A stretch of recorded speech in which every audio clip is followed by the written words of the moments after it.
உங்ககிட்ட ஒண்ணு கேட்டுக்கிறேன். சோசியல் மீடியாவில் வரும் எந்த ஒரு செய்தியாக இருந்தாலும் அதனுடைய உண்மைத்தன்மை அறிந்து நீங்கள் அதனை ஷேர் பண்ணுங்கள். இல்லைன்னா தயவு செய்து இக்னோர் பண்ணிட்டு போயிருங்க. உண்மைத்தன்மை இருக்கிறது ரொம்ப கம்மியா இருக்கு. அதனால நான் உங்ககிட்ட மீண்டும் ஒரு முறை நான் ரெண்டு கேட்டுக்கிறேன். சோசியல் மீடியாவில் வருகிற எல்லா தகவலும் உண்மைத்தன்மை எல்லாம் தீர விசாரித்து பாருங்க. அது மட்டும்தான் உண்மை. பல இடங்கள்ல என்ன பற்றின தகவலை பொய்யான தகவல் பகிர்ந்து கொண்டு வருகிறது. அதையும் தாங்கள் நம்ப வேண்டாம் என்பதையும் நேரத்தில் நான் தெரிஞ்சு கொள்கிறேன். எதிர்கட்சியின் சூழ்ச்சி, நான் ஓப்பனா சொல்றேன், எதிர்கட்சியின் சூழ்ச்சியின் காரணமாக நான் மிக மிக மன அழுத்தத்துக்கு ஆளாக்கப்பட்டுதான் வருகிறேன் ஒவ்வொரு நாளும். அதை சோசியல் மீடியாவில் சில நேரத்தில் பகிர்ந்திருக்கேன்.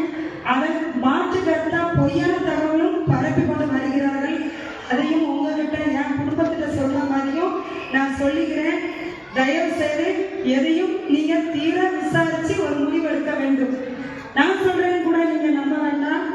எந்த ஒரு தகவலாக இருந்தாலும் அது உண்மைத்தன்மை அறிந்து ஆராய்ந்து அதன் பின்னரே நீங்க அதை பற்றி விஷயங்கள் நீங்க பேச வேண்டும் என்பதையும் இந்நேரத்தில் நான் கேட்டுக்கிறேன். ஆனா எனக்கு ஒரு நம்மளுடைய சிஎம் பத்தி முதல்வரை பத்தி உங்களுக்கு நல்லாவே தெரியும். அவர் ஒவ்வொரு வீட்டிலையும் இருக்காரு. ஒவ்வொரு விஜயாகவும் நம்ம வீட்டில் குடி கொடுத்திருக்கார்.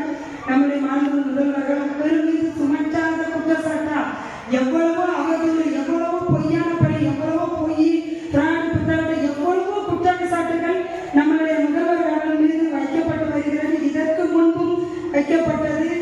அதுக்கு மத்தியில் நான் ஒரு சிறு துரும்பு மாதிரி எனக்கு.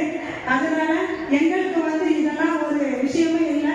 யார் என்ன செய்தாலும் நாங்கள் அதனை வேடிக்கை பார்த்து சிரித்து கொண்டுதான் வழிப்போமே தவிர எனக்கு தனிப்படையா என் மீது ஒரு குற்றம் சாட்டினா அதை நான் எல்லோரும் பண்ணிடுவேன். இருந்தாலும் என் மக்கள் என்னை நம்பலை.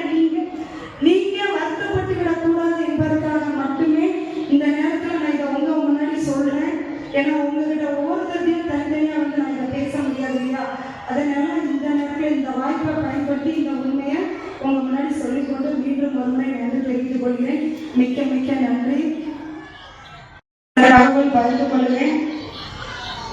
சமூக பொருளாதார பேதமின்றி அனைத்து குடிமக்களுக்கும் உணவு பாதுகாப்பினை உறுதி செய்வதுதான் பொது விநியோகத்தின் திட்டத்தின் நோக்கமாகும். அனைத்து குடும்ப அட்டைதாரர்களுக்கு மானியத்தின் அடிப்படையில் அரிசி மற்றும் கோதுமையுடன் சர்க்கரை, மண்ணெண்ணெய் மற்றும் சிறப்பு பொது விநியோக திட்டத்தின் கீழ் துவரம்பருப்பு மற்றும் பாமாயில் ஆகியவை வழங்கப்பட்டு வருகின்றன. விருதுநகர் மாவட்டத்தில் கூட்டுறவுத்துறை தமிழ்நாடு நுகர்பொருள் வாணிப கழகம் மூலமாக 727 முழு நேர நியாய விலை கடைகளும் 235 பகுதி நேர நியாய விலை கடைகளும் ஆக மொத்தம் 962 நியாய விலை கடைகளும் செயல்பட்டு வருகின்றன. மேற்படி நியாய விலை கடைகளில் ஒவ்வொரு மாதமும் 8723 மெட்ரிக் டன் அரிசியும் 240 மெட்ரிக் டன் சர்க்கரையும் 890 மெட்ரிக் டன் கோதுமையும் 485 மெட்ரிக் டன் துவரம்பருப்பும் 2415 பாக்கெட் பாமாயிலும் 95,760 லிட்டர் மண்ணெண்ணையும் தமிழக அரசால் வழங்கப்பட்டு வருகின்றது. இது ஒரு நம்மளுடைய சின்ன ஒரு கருத்தை உங்களுக்கு கொடுத்துருக்கேன். உங்கள் நாலேஜுக்கு தெரிவிக்க வேண்டும் என்று. இது மாதிரி பல விஷயங்கள் இருக்கிறது. நம்மளுடைய மாவட்ட ஆட்சியர் அவர்கள் கலெக்டர் சார் உங்களுக்கு தெரிவித்தார்.